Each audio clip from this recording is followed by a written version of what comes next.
सच्चाई तो यह है कि मर्जी के हिसाब से फर्जी इनकाउंटर हो रहा है। उत्तर प्रदेश में इनकाउंटर वर्चस्व की धाक जमाने के लिए किए जाते हैं।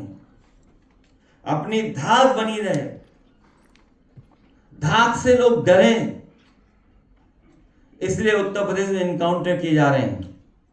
उत्तर प्रदेश में भाजपा सरकार इनकाउंटर के बहाने पीडीए को डराकर उसका हक मारना चाहती है। उत्तर प्रदेश में भाजपा सरकार जाति धर्म देख करके इनकाउंट करवाती है। इससे प्रदेश का सामाजिक सौहार्द बिगड़ता है। फर्जी इनकाउंटर नाकाम सरकार की पहचान है। जो सरकार नाकाम हो जाती है वो फर्जी इनकाउंटर का रास्ता अपनाती है। फर्जी इनकाउंटर से भाजपा सरकार आम जनता पर मनोवैज्ञानिक दबाव बनाना चाहती है। डर, भय, मनोवैज्ञानिक दबाव बनाना चाह रही है फेक इनकाउंटर के बहाने। फर्जी इनकाउंटर से लॉ एंड ऑर्डर संभलता नहीं है, बल्कि और बिगड़ता है, क्योंकि इससे पुलिस में भ्रष्टाचार फैलता है। फर्जी इनकाउंटर से भाजपा सरकार ने सरकारी स्तर पर एक पूरा अपराध तंत्र खड़ा कर दिया है, जिसमें कई स्टेज पे हमें आपको देखने को मिलता है।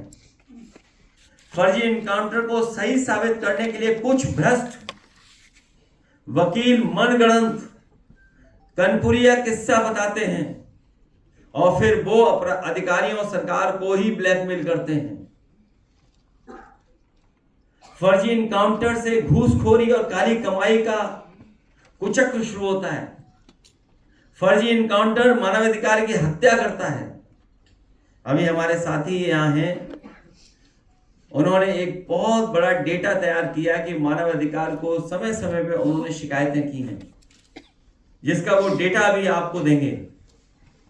फर्जी इनकाउंटर में जो मारे जाते हैं उनको मारने वाले भी आखिर वो वैधानिक और सामाजिक रूप से मारे जाते हैं, क्योंकि फर्जी इनकाउंटर में संलिप्त पुलिस जब फंसती है तो भाजपा सरकार उससे मुंह मोड़ लेती है। जौनपुर का एक उदाहरण है कि जहां पर पुजारी यादव का इनकाउंटर किया था और उसकी हम सब ने मिलकर के मदद की। जब फर्जी इनकाउंटर के खिलाफ लड़े वो परिवार, अंतोगतवा कई उसमें पुलिस के लोग जेल में हैं। फर्जी इनकाउंटर में संलिप्त पुलिस वालों को जब जेल होती है तो उनके परिवार वाले सामाजिक अपमान का शिकार होते हैं। जनता उनके मान सम्मान का सोशल इनकाउंटर करती है, क्योंकि समाज में उन्हें जब रहना पड़ता है, समाज में जब फेस करना पड़ता है, तो उनका सोशल इनकाउंटर होता है। उनसे धीरे धीरे लोग दूरियां बना लेते हैं। फर्जी इनकाउंटर में संलिप्त पुलिस वालों को जेल की घुटन भरी काल कोठरी के अंधेरे में जब तक ये समझ आता है कि भाजपा किसी की सगी नहीं है, तब तक बहुत देर हो चुकी होती है। फर्जी इनकाउंटर में संलिप्त पुलिस वालों के परिवार वाले जिंदगी भर ये सोचकर अपराध बोध में ग्रस्त रहते हैं कि उनके पति या पिता हत्यारे हैं। ये बात उनके मन मानस में ही इनकाउंटर कर देती है। वो समाज से कभी आंखें नहीं मिला पाते हैं और पूरी जिंदगी कुंठा में गुजारने की मजबूर हो जाते हैं। फर्जी इनकाउंटर में संलिप्त पुलिस वालों को यह जरूर सोचना चाहिए कि सरकार अपने फायदे के लिए किस तरह उनका इस्तेमाल कर रही है और उन्हें अधिकारी से अपराधी बना रही है। फर्जी इनकाउंटर में संलिप्त पुलिस वालों को भी यह मालूम होता है कि वो गैर कानूनी तरीके से किसी की हत्या कर रहे हैं, इसलिए वो अक्सर आत्मग्लानि के शिकार होकर शराब आदि का सहारा लेकर अपना जीवन बर्बाद कर लेते हैं, क्योंकि हत्या करते समय का दृश्य हमेशा उसका पीछा करता है। ऐसे फर्जी इनकाउंटर करने वाले कई पुलिसकर्मी मानसिक रोगी तक बन जाते हैं।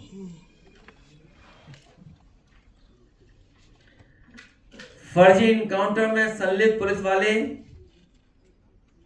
दूसरे को तो एक पल में मार देते हैं, लेकिन खुद सारी जिंदगी तिल तिल करके मरते हैं।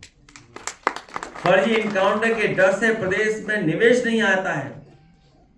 भाजपा राज में ऐसे कई उदाहरण जब पुलिस ने व्यापारियों से फर्जी इनकाउंटर कर डर दिखा करके पैसे वसूले हैं या उनको होटल के कमरों में मार दिया है। यही नहीं, इनकाउंटर का डर दिखा करके कई अधिकारियों ने महिलाओं के साथ गलत काम किया है।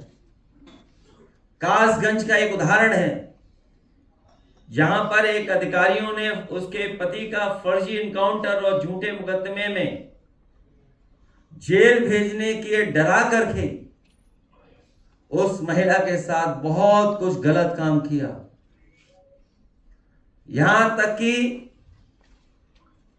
उस महिला उसके पति को पुलिस के अधिकारियों के माध्यम से और लखनऊ में बैठे बड़े अधिकारियों के माध्यम से डराया धमकाया गया, जान लेने की धमकी दी गई, कई बार उस पर अटैक हुआ।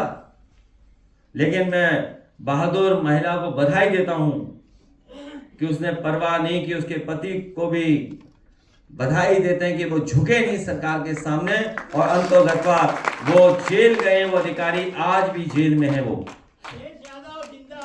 फर्जी इनकाउंटर के डर से प्रदेश में निवेश नहीं आता है, मैं बता चुका हूं।